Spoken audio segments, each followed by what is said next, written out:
Is your coffee too bitter? Then add salt. I know, it sounds wrong, but chemically, salt suppresses bitterness. A tiny pinch can actually salvage an otherwise terrible cup. But here's the catch.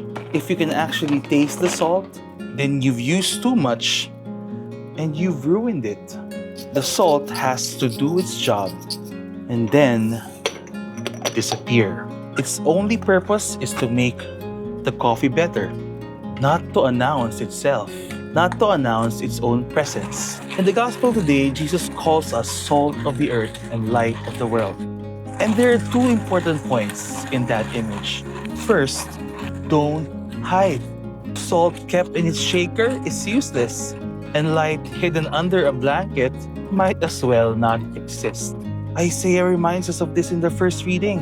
Faith compels us to act, to fight evil, to bring light to darkness. Christians shouldn't keep to ourselves. We don't just exist for our own happiness. We're here to make the world better. Less bitter, more flavorful.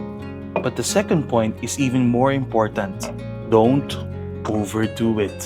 Too much salt overpowers a dish.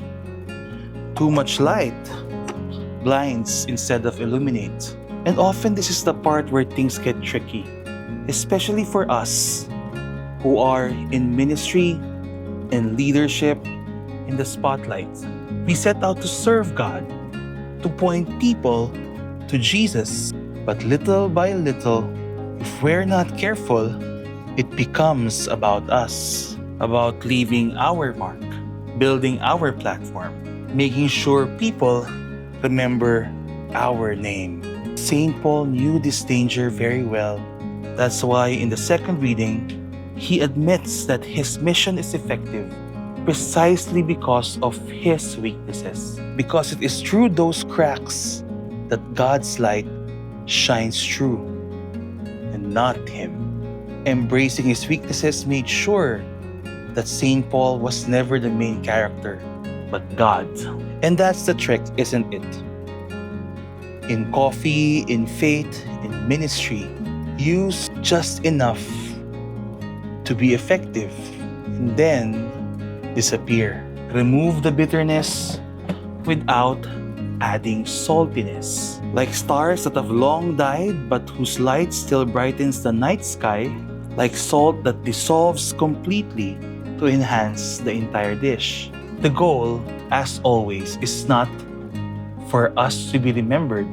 The goal is to leave the world better than we found it, to keep Jesus the main character and not us. May Jesus be always the light that people receive and the flavor that the people perceive.